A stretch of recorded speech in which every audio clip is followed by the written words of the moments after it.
Hey everybody, Stu Smith going live. Hope you are doing well. Hope you had a good 4th of July if you're in America. We did. We had a killer workout. I will tell you this though, our last lift we did on the previous week on Saturday, still feeling a little bit of it today. Just new stuff. I mean, we were picking up Atlas balls and dragging anchor chains, flipping tires, lifting logs, fireman carries, all of those things tend to add up as, different methods of lifting. Bring on some new soreness here and there. Nothing horrible. Like I was still able to crank out a killer Monday workout and a good Tuesday workout today.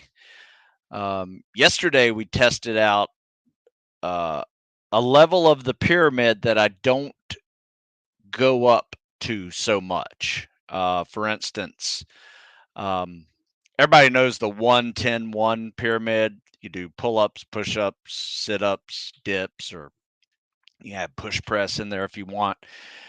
Multiply it, double your push ups from your pull ups, triple your abs from your pull ups. So you just go up the pyramid. And if you go 110 back down to 1, that's 100 pull-ups. If you double your push-ups, that's 200 push-ups. Triple your abs, that's 300 abs. And for the last few weeks, we have been playing around with 1 to 12 back down. A quick little trick on the pyramid is if you square the top number and only do it once and come back down all those sets, that's the total number of reps you've accumulated. So 10 is 100, 12 is 144. And then if you double or triple, you double or triple that total number there. However, Monday played around with a 115 to 1, which totals 225 pull-ups, 450 push-ups, and abs. We kept abs the same and we made it a variety. Tried not to do too many of the same exercise more than once, just to spread it out a little bit. So flutter kicks, leg levers, knee ups, all of those things.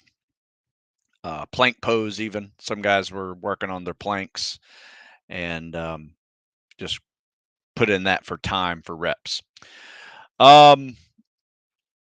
Then every fifth set, we ran a mile. So you can look at the volume of that. That was like 5 miles run on top of a lot of reps of cows. And then today we did hill day, which is about a 6-mile run. So we are crushing this week already. I felt the legs from Saturday still today. Nothing bad. Just when I was running up the hill, felt like my hamstrings were just a little tight. So it's not like it's super sore, but just felt like we did legs pretty hard the other day. So that's my weekend. Hope yours has been fun as well and you got something accomplished. I will be taking questions today and discussing some content on, got some good video content for the combat swimmer stroke, and just send in your questions and we'll get on it. So looks like Jack says, good morning. Any tips? Underwater tips. Depends on what you're trying to do underwater. Are you going horizontal or vertical? I don't do deep diving, um, like free diving type stuff. I just do horizontal underwater swimming. So I do have some underwater swim videos on YouTube. In fact, if you go into a search and type underwater swim, Stu Smith, you'll see several underwater swim videos of me swimming underwater and explaining it a little bit. In fact, I will put that in the comment section for you and you can see that.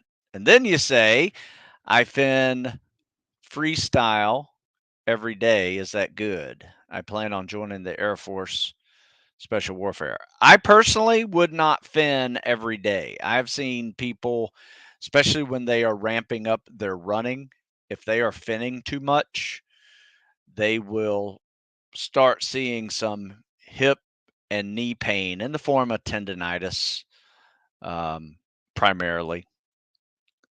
But just we do this. We fin only on leg days.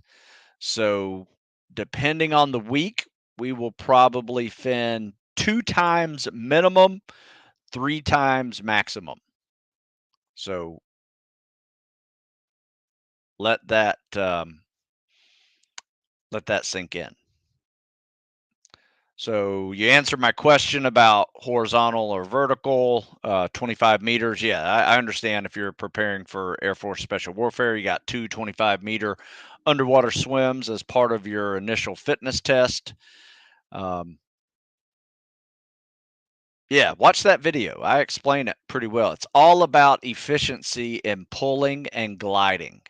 So you pull hard and you glide fast, and then you kick and recover in that perfect glide position, and then grab your water, pull it down under. It's basically a bunch of breaststroke pullouts, without coming up to breathe, obviously. But yeah, you should be able to kick off the wall and do 25 yards in 4 strokes, 5 maximum.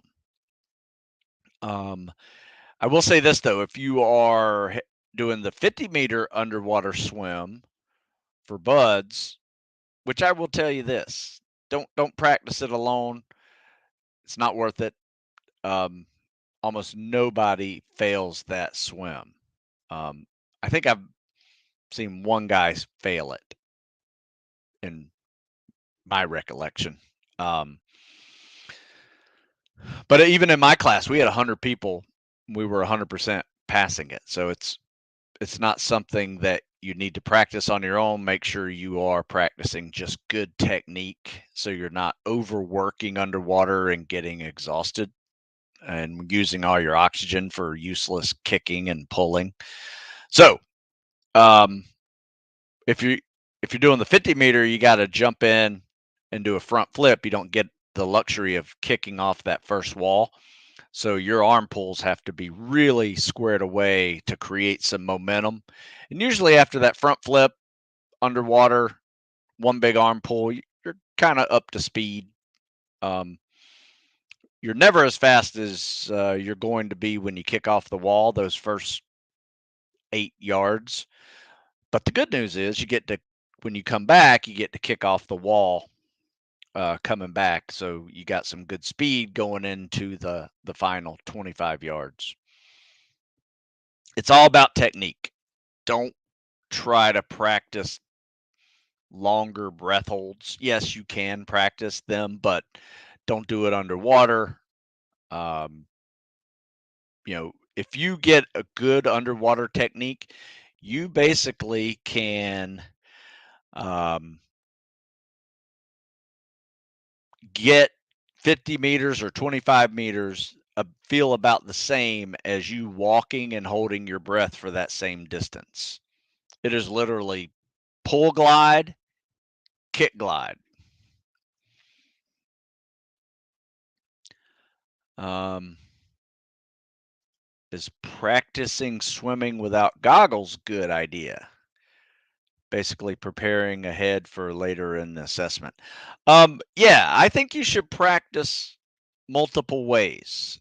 You should practice with a mask and learn how to be a mouth breather because you can't breathe in your nose whenever you're wearing a mask. Um, Practice with goggles too, just to get used to um, being able to prevent water from coming up your nose, whether that's through exhale or movement of your tongue on the roof of your mouth. You have to kind of figure that out. But yeah, even without goggles, you're going to be exposed to being underwater without goggles or a mask, whether you're doing dive school or you're doing different tasks in the water as well. So Parth says, it was a pleasure to see you sharing your thoughts on the One's Ready podcast for Air Force Special Warfare. Thank you. Oh, good. That's a good one for you. Yeah, that was a great podcast. Those guys, if you guys haven't seen that one, check out onesready.com. And I was on there a couple of weeks ago talking to their, I think one's a CCT and others a special recon guy. They asked some great questions, and we just had a lot of fun with it. So I'd recommend watching that one. It's a put it this way, I would say that One's Ready podcast is like watching 4 or 5 of these because it just is a combination of multiple topics that are very important no matter what job you're trying to do in the military, especially the special ops world. Let's see. As a power lifter trying to join, I seem to struggle to prepare for the Navy PT, such as calisthenics, plank, and push ups. Any tips to improve for a big guy? Yeah. Try to not be so big. That means you may have to lose some weight. I went from like a 220 powerlifting football player to 190 triathlete rugby player. That was helpful. I was too big. I mean, I was way bigger than I needed to be for my height. 6 feet, 190 is still a pretty good size guy, but it's not too big. And anything over 210, 220 starts getting pretty challenging when you're running all the time, doing high rep calisthenics, obstacle courses, and that. I would say this: I didn't lift weights for over a year before I started preparing for spec ops level stuff. Now, if you're not preparing for spec ops level training, you can still lift. But if you're really worried about a fitness test, I would suggest maybe not lifting for 6 to 8 weeks and focusing on calisthenics and cardio. In fact, I would recommend that program right there, calisthenics and cardio. In fact, if you Google that or go to Stu Smith Fitness, you'll see calisthenics and cardio books, Stu Smith. Check this out. This can give you some ideas of how to train no matter where you are. It's got a good beginner line in there. It's got intermediate. It's got advanced. It also has some swimming in there, which you will be exposed to swimming tests in the Navy. So, if you're going regular Navy, I would recommend going through the beginner and intermediate phase of that. If you wanted to push the advanced because you like now doing calisthenics and cardio, do that. But that advanced one is, I would say, pre-SEAL level type training. But yeah, there is a difference between conventional and unconventional prep for military. And largely, depending on your athletic history, you can go right into the military if your plan is to do conventional military training. You might have to take a 6 to 8 week cycle and focus specifically on, a PT test, maybe lay off the weights a little bit, lay off the sprints, get into running more goal pace running, so you can crush a timed run. So that is what I would do. And that's what I did as a powerlifter getting ready for the Navy. And then few years later, I went into Navy Spec Ops. So it took me a couple of years to make that transition to that, but it didn't take me that long to transition to basic Navy PT test.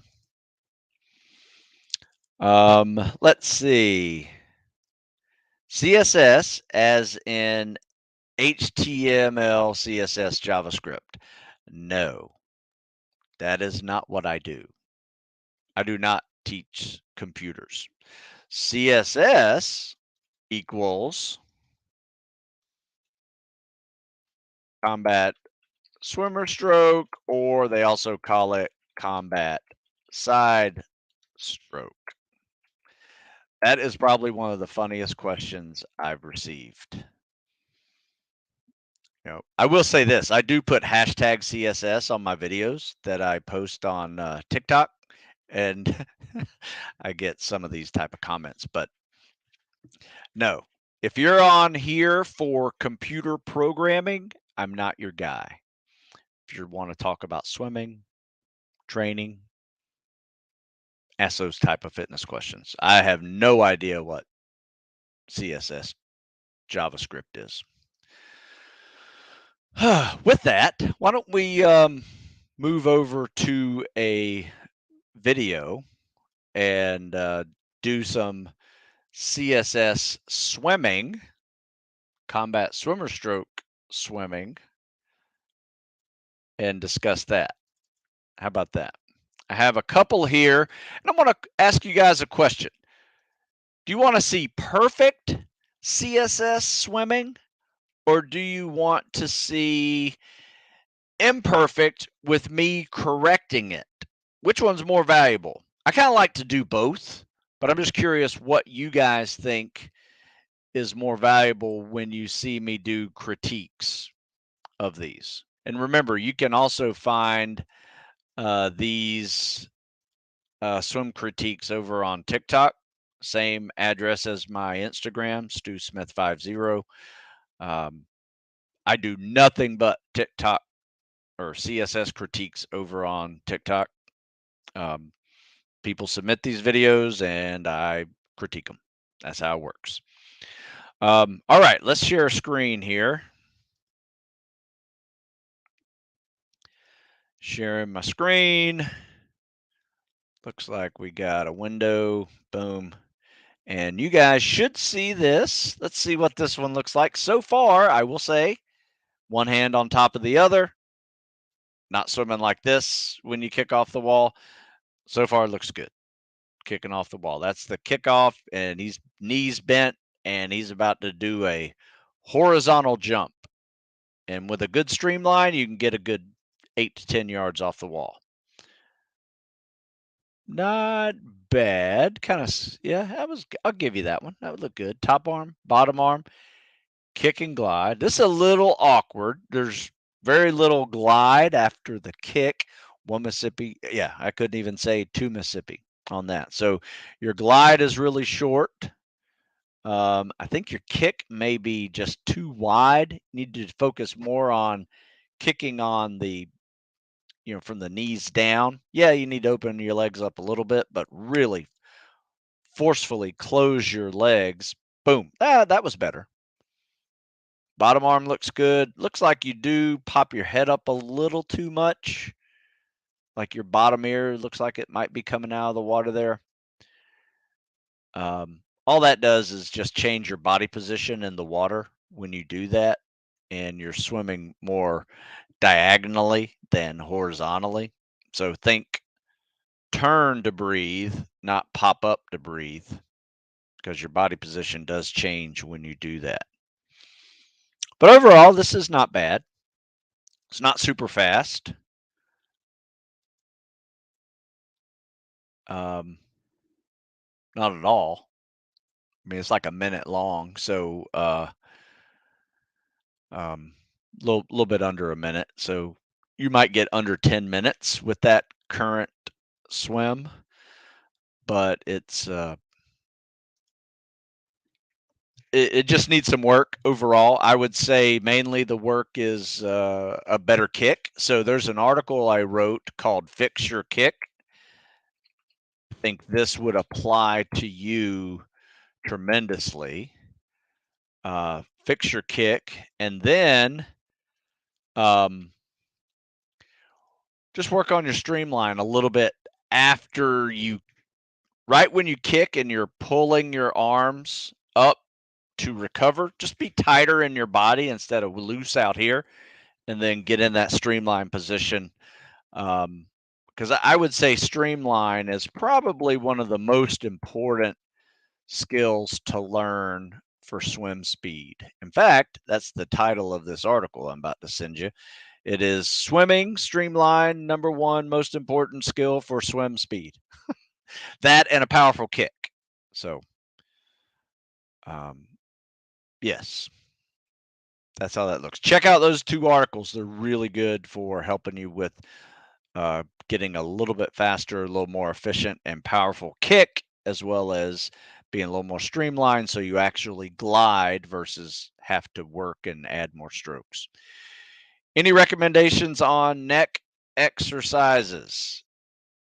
Do you recommend adding weight? I actually wrote an article um,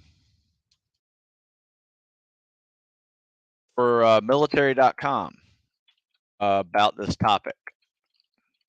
In fact, if you go neck carrying boats on heads, um, so it is how to strengthen your neck for carrying boats on heads safely. So check this out.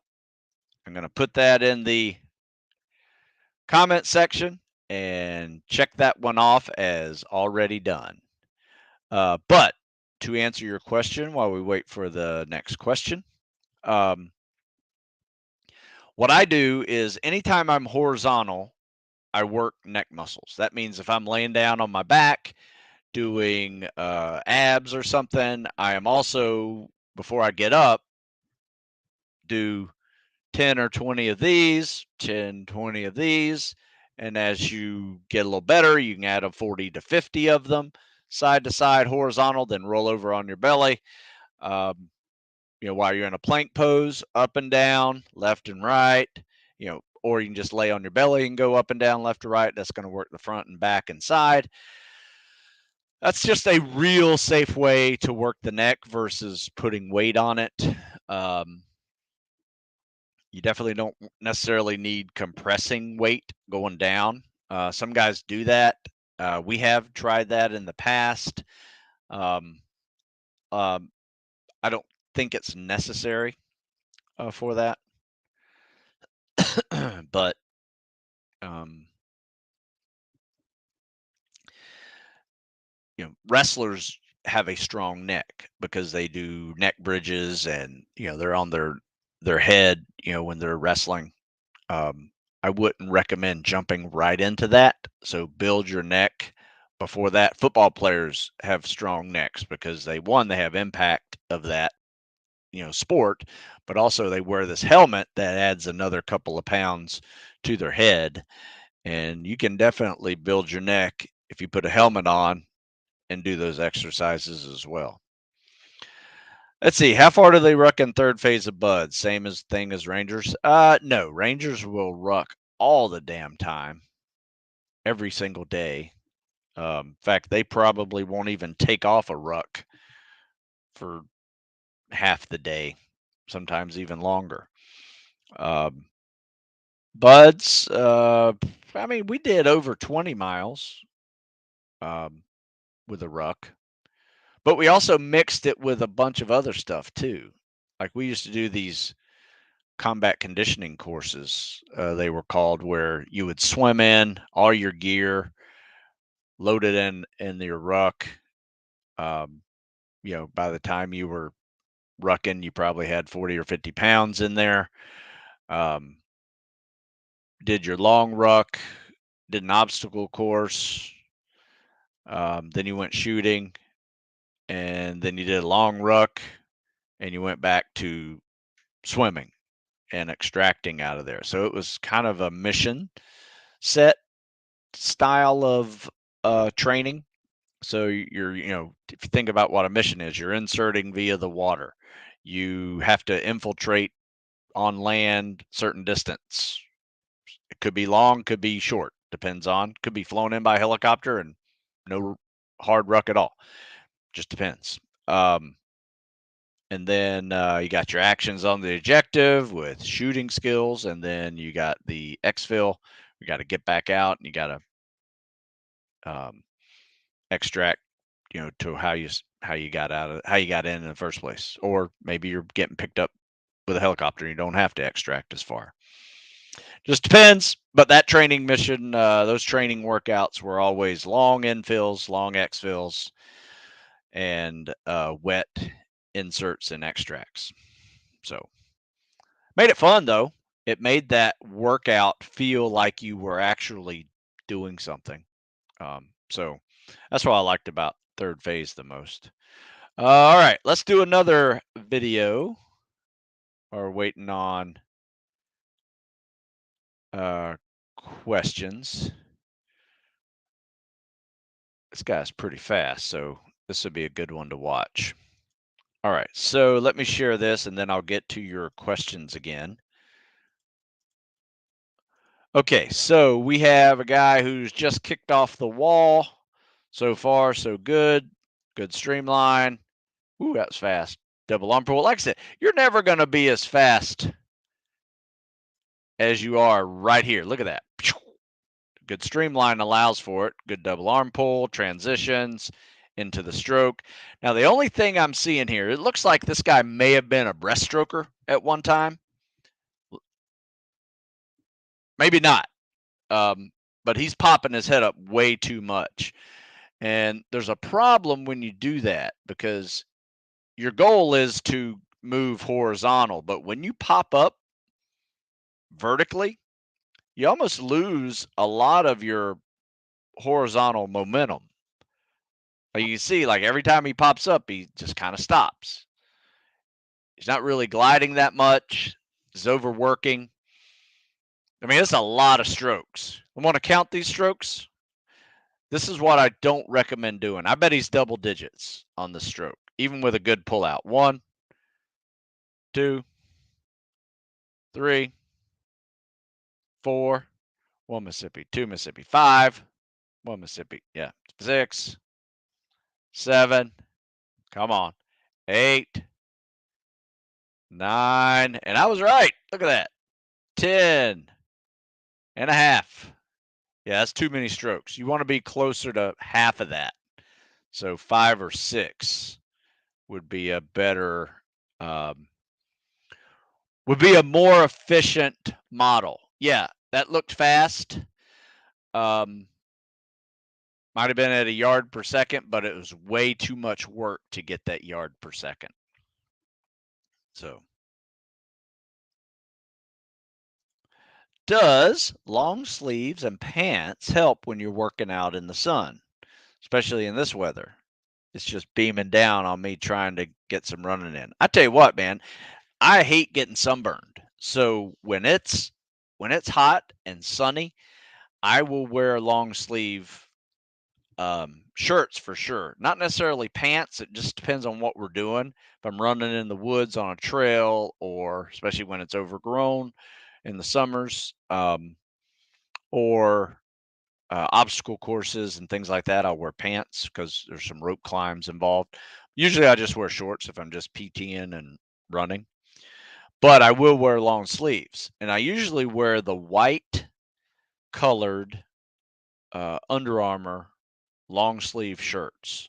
And that white is reflective. I definitely use sunscreen on my face. But yeah, I hate getting burned, hate feeling that pain of being sunburned, and then I just turn, I turn red and I turn white again. So why bother? Yes, I would highly recommend it. Sunscreen, long sleeve shirts, 100%. But if you're gonna wear pants, I would definitely wear some thin pants, maybe like the ripstop, like cami types, like these are ones I have. They either got some like 511 ripstop, or the old school. You see the little squares in there. This is real thin material that um, will dry real fast whenever you are wet. And then when it's unbearably hot, jump in some water. Stop by a hose. Just douse yourself with water. Because one thing I will tell you is that half of your fatigue is due to body heat um, of that moment. So if you can cool yourself off a little bit, maybe in that workout outside in the pool, um, you'll get a second wind. You'll be able to hit that swim. Even though you feel like you may not be able to do anything in the water, that second wind's coming in about 5 minutes if you cool yourself down in the water. I'm a big fan of constantly just staying wet because it will cool you off in that kind of heat. Do you sleep less in third phase? Yeah, and at 7 days a week out there, you don't get weekends off because you're living on an island, and it's every day. So, um, yeah, you're just working at least 18-hour days, some days longer. Is it better to do a split upper body, lower body, or do a full body? I will tell you this. I like all three, but I will say this. It takes me longer to recover from full body workouts, especially if I'm trying it with weights. I find that to be rather exhausting, and the recovery is just a little slower. Um, some people like to go Monday, Wednesday, Friday, full bodies with cardio days in the middle. I have not found that to be very helpful for me. Maybe that is just my age, but even sometimes when we do that with the younger guys, I'm seeing them drag on Wednesday and Friday as well. They get a good first one in, but then usually they're a lot. They haven't quite recovered from that lift. So I tend to do more splits, upper body, lower body splits on the lifts, and prefer upper body, lower body splits on the calisthenics too, especially if you're going high repetition calisthenics like we did yesterday, for instance. We crushed a big pyramid, lots of running involved with it as well. So, um, yeah, that's my answer on that one. For someone heading out to SOAS soon, what do you recommend a couple of weeks before should look like? Well, know that SOAS, which stands for SEAL Officer Assessment and Selection, really you're going to be there for a week doing a lot of physical activity. That means it's not quite like Hell Week, but you're squeezing in a lot of stuff like PSTs, running on the beach, swimming with fins. You might do some obstacle courses, probably not the whole thing. They'll probably leave out the high obstacles for you, but they'll test you. You'll be rucking, if I didn't mention that. Um, so, whichever one of those is your weakness, a couple of weeks out, I would definitely try to work on. But at this point, if you're only 2 weeks out, there's probably not a whole lot you can do to improve your conditioning. Yeah, you might be able to take a few seconds off here or there. Um, but the last thing you want to do is just crush yourself so you go in so tired that you can't perform on those tests. So I would probably pull back a little bit and um, focus primarily on technique. So if you can improve your technique with treading, do it. If you can improve your technique with swimming and actually get faster because of it, do it. Those are types of things that technique will help you probably more than anything. If you're having some issues with running, some technique, some efficiency training in that, maybe arm swing, breathing rhythms, all of those things do take some time to learn, but you might be able to pick up something that might be helpful. Um, the big thing really is creating your own strategy for fueling throughout the day, whether that's water, electrolytes, eating, snacking, what works for you to maintain a high energy level when you're working 12 to 18 hours a day. So just be prepared for long days and realize your fuel is what's going to keep you able to move, not necessarily your training now, unless it's really focused on recovery and technique. 2 weeks out, you've done everything you can at this point. Now it's really time to test yourself. Maybe do a PST after a good day off, just see where you are. And from there, just know that you have a system to crush that test. In fact, I have a PST clinic that may help you. It's just an article. Um, this may help you with coming up with some ideas for crushing the PST and other events as well. There's a strategy to a lot of those exercises. Tactical Recruitment Program of the FBI. You know what? I have not heard of it. I will look into it. What do you recommend doing if you can't get your head high enough and long enough to breathe while swimming? I can't seem to take a breath in any stroke. My body keeps sinking.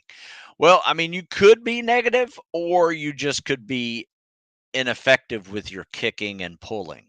That's not allowing you to get up on plane to actually turn to breathe. Um, I would personally take lessons, and I would start off with freestyle crawl stroke swimming. Learn how to do that. Then you can apply a lot of the skills that you just learned, like the turn to breathe. That top arm is the same as the CSS top arm. The turn to breathe is the same as freestyle and CSS. The only difference is I don't go high elbow out. I bring everything under after a scissor kick and hold the glide. That's the big difference between freestyle and CSS. So if you can't do either real well right now, go take lessons from somebody who teaches freestyle. And I guarantee you, any swim coach teaches freestyle. Not many swim coaches know what the CSS even is. So they may teach you the elementary side stroke, which is a stroke that is legal for the PST. So is breaststroke. However, I've just seen a lot faster scores for non-swimming athletes to use the CSS versus the side stroke or breaststroke. If you're a competitive swimmer, your breaststroke may be faster. Might want to use that. Whenever I run, I get the runner's burn or side stitch under my ribs. Do you have any tips for taking care of this? Yeah, is it like a cramp during running? You can Google that, and you'll probably see some um, good ideas. But you know what? This question has been asked before, and I wrote an article on it, and it is called, it's over on military.com. It's Remedy for Running Cramps, Diaphragm. Check that out. A couple of different reasons, everything from dehydration to just the way you're breathing to maybe even if you've had some food or water prior to running. Sometimes that bounces around and causes cramps. Um, so, um, yeah, there you go. So, do PJs do the CSS? Yes and no. Depends on where they are in their training pipeline. They will be tested in freestyle. I think they can also do the CSS if they want, or side stroke, breaststroke, without fins. However, once they put on fins, it's a little different. The CSS uses the arms to pull, in between kicks, whereas the PJs will use a stroke called lead arm, trail arm, where they just stay like this, and all they do is flutter kick and turning to breathe when they need to breathe. It's kind of like a side, what we call turtle backing. Turtle backing is on your back when you got a dragger on your chest, and you're just looks like a turtle swimming. Turtle backing, and you're just got your head out of the water, leaning back, just flutter kicking. Um, so you don't waste oxygen of the rig, and so you do that. So we do a turtle backing version, but yeah, lead arm, trail arm is what they do. I think later on, though, they can do a CSS depending on what fitness test it is. Maybe the OFT um, operator fitness test versus the initial fitness test. So they have a little more variety for sure. All right, let's do another CSS. I think I have some new ones. In fact, we can do a one with fins on if you want. Let's see how this one looks.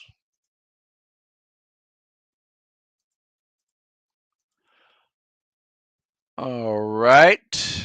So try to bring it in a little closer if I can. He'll turn around. We'll get to see it. Sometimes it's weird to kick off the wall with those fins. So what I tell people to do is kick off the wall, do a couple dolphin kicks, and then get in with. Anyway, this is the CSS with fins. You see what he's doing here. Basically just using his arms to breathe and constantly flutter kicking. Those are little flutter kicks, maybe medium-sized flutter kicks.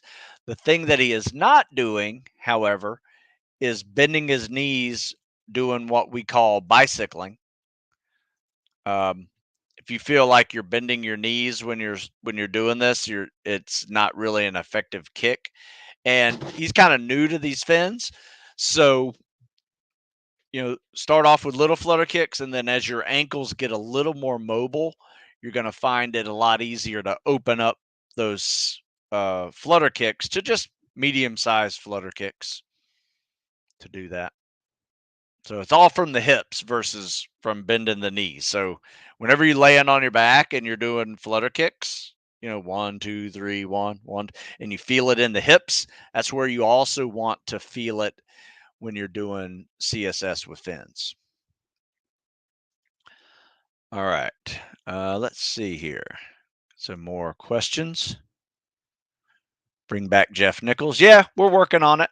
Just got a couple of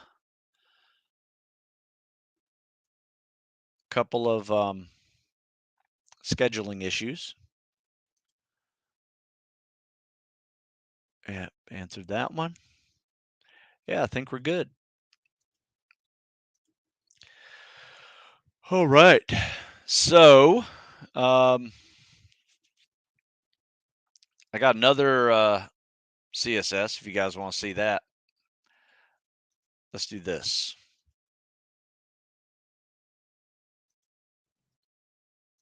All right. CSS shared. This is without fins. Same guy. Top arm, bottom arm, kick, 1 Mississippi, 2 Mississippi, pull. Could probably glide just a half second longer. Seems to be getting a good kick. It's got a decent, notice it's kind of tight on the recovery. He's got a decent glide position. 1 Mississippi, 2 Mississippi, pull. There you go. That's pretty good. Could be a little bit better on the turnaround. And then notice he didn't do a breaststroke pull out off the wall. You don't have to. I just find it to be, instead of coming up and hitting 2 strokes by the time you hit those yellow markers, you've barely done 1, or maybe even go past it before you do 1. Like this is his second stroke here, and most people come up here for their first if you do that breaststroke pullout. So it just saves a CSS, but you also got to get in shape for it because you are breathing less per 25 yards. Top arm, bottom arm, kick. Yeah, it's isn't bad. It's pretty good. So if you guys have want to see a library of CSS videos and me critiquing them, you got to check out this page, and it's my Stu Smith 50 TikTok page, and it is nothing more than me talking about critiquing CSS. My suggestion, if you like the perfect view of people swimming, I label these. So like this one right here is labeled perfect. Not sure who this is, but let's see. Oh, this is a competitive swimmer doing this. Okay, so he's doing the 50-50. So this is him swimming a 50-50. That's good freestyle there. Good flip turns. If you're a swimmer, this is what you do. I mean, this is about as smooth as it gets. He's a competitive swimmer out of college, too. So, collegiate competitive swimmer, swims about a 6-minute 500 in the CSS, even faster with freestyle. So, top arm, bottom arm, kick, hold the glide. There's 2 kicks. Look at that. 3 and 4. Remember the guy just a few minutes ago who did 10? Yeah. I rarely see people get 4. Usually that's a swimmer, but if you can get 5 to 6, that's really good for a non-swimming athlete. Notice he's got a little breaststroke kick with it. Not a big one, just a big, powerful one from the knees down. It's because that's what he does. He breaststroke kicks. Let's see if I can find a good one of like scissor kicks for you. So kick off the wall, transition, boom. There you go. Yeah, this is a scissor kicker. Yeah, he swims his in about 7:30. So he's pretty solid. Top arm, bottom arm, kick, hold the glide. And by the way, this is not a swimming athlete. This is a non-swimming athlete. He got good at swimming, but he never competed in swimming. He competed in, other sports like hockey and, running stuff like that. But anyway, this is about as good as it gets, especially a non-swimming athlete. So it can be done. Can definitely be done. So nice work. That was good. 2 good ones. But anyway, that's what TikTok's all about over there. It's just a real easy way to find it. I probably have 100 so videos over on YouTube as well. So you can check those out as well. Other than building an aerobic base, breathing, and rhythm pace, what do you recommend doing to increase speed when running, especially for the PST? My recommendation is to master your goal pace. So let's say you run a 10:30 mile and a half right now. That's a 7-minute mile, and your goal is to run a 9-minute mile. So my recommendation is to learn how to run 9-minute mile and a half, how to run a 6-minute mile in interval form. So that means you do 8 to 10 400s at a minute 30. Once that gets easy, you can do 5 to 6 800s at 3 minutes.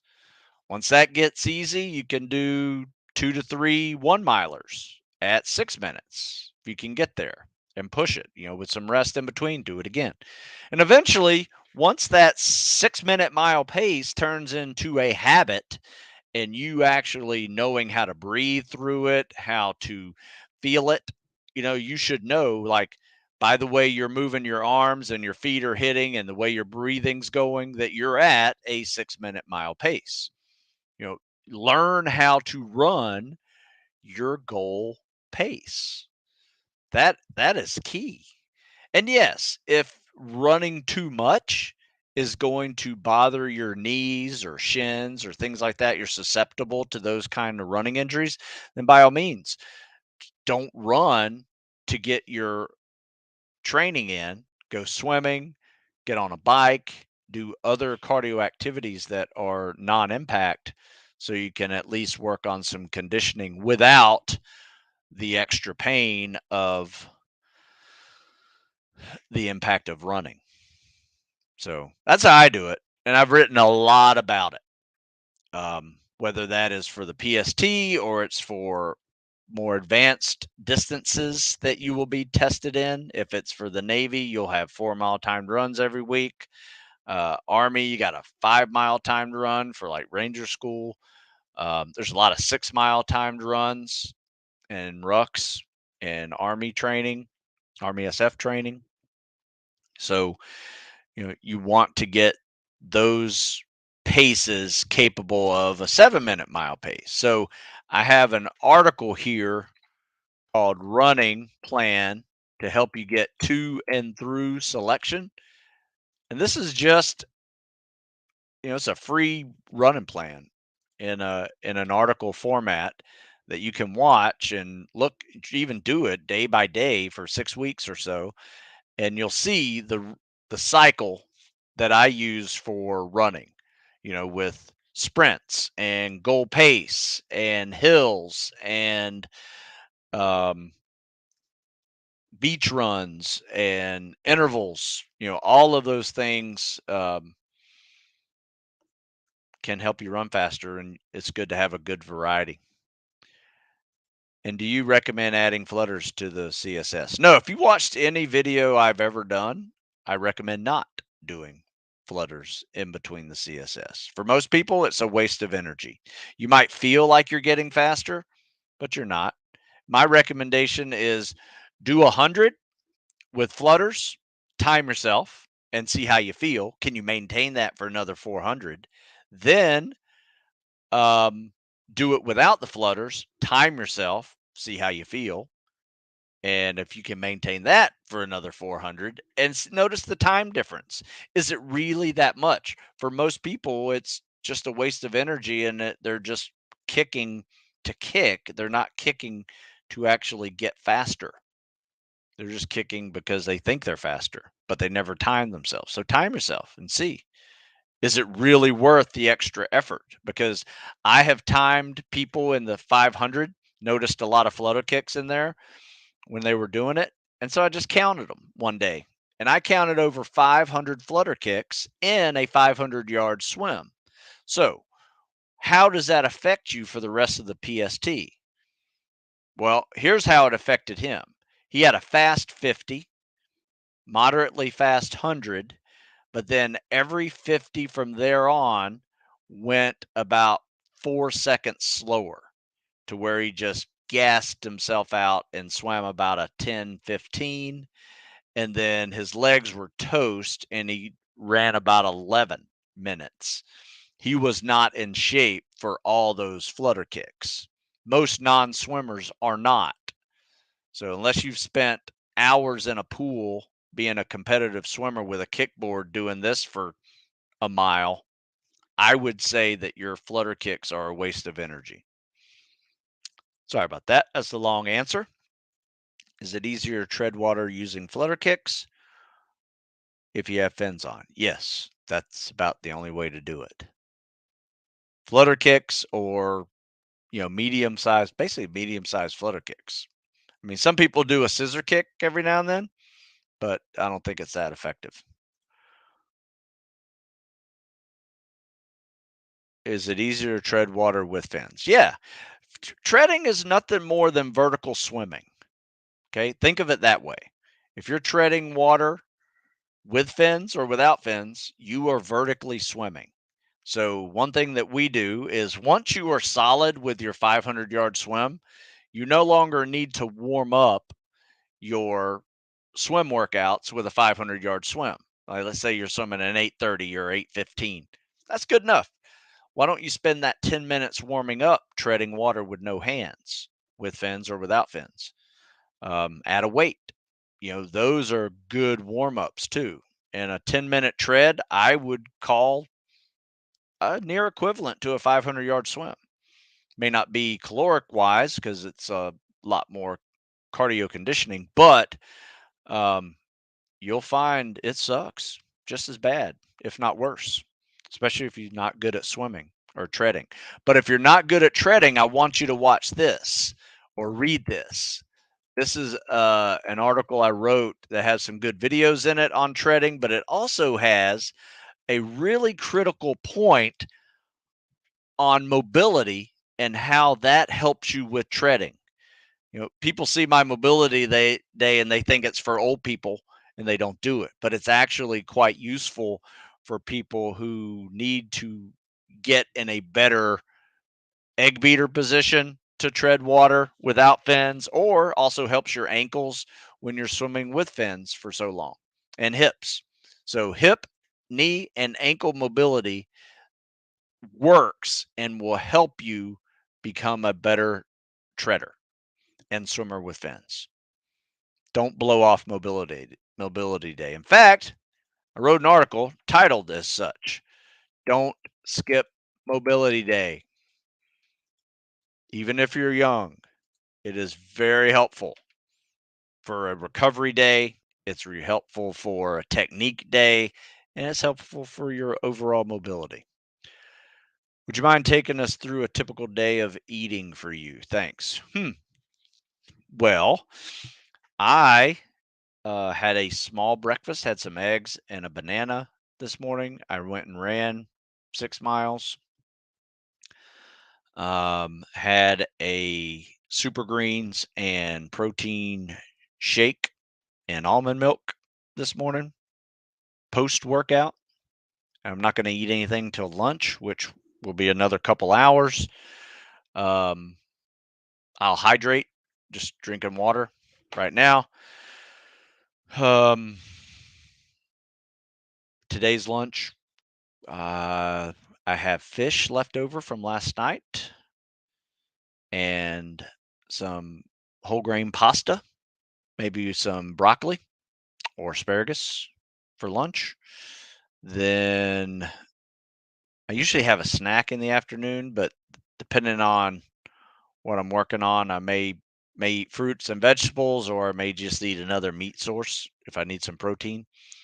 Um, and then for dinner tonight, it's usually small. I don't eat too big a dinner. Um, Big salad with chicken or fish on top. That's about it. And I try to lay off snacking. I mean, I can eat a cookie, I can eat some bag of chips and salsa, no problem. But sometimes, especially right now, I'm in a trying to cut down, and I have been on a quest since probably I was 30 years old, so 23 years now, just to be at my bud's weight for life, which was 6 foot 190, 195. So I'm about 205, give or take, depending on post workout or workout sweat. Um, I probably got down about 200 today because it was hot and humid. So usually fluctuate 5 pounds with just water weight through the day because I drink about a gallon of water a day. But that's me. Seems to work. Keeps me lighter versus heavier. Um, and as I age, I am not trying to get huge. In fact, I'm trying to get smaller. Um, I mean, you don't see too many old, big people, right? They usually die young. You see all small people that live to be forever. Um, so, anyway, longevity is what I am into right now. And that means mobility, flexibility, eating with portion control, um, and training. Training's still pretty hard. I could probably pull back on my training, to be honest with you, because some people say I train too much, but usually those are people that don't train. So it's all relative. I enjoy what I do. But anyway, that's me. Good question, Kyle. I like that question. All right, guys. I've been at this for an hour. I got to take off. If I missed your question, just post it in the comment section.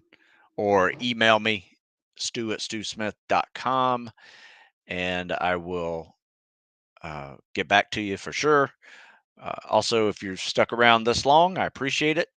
Compete code or coupon code compete20 will save you 20% at Stu Smith Fitness. Check it out. And, keep in touch. Let me know if you got any more questions by just sending them to me, and I'll get back to you. Until next week, I will chat with you later.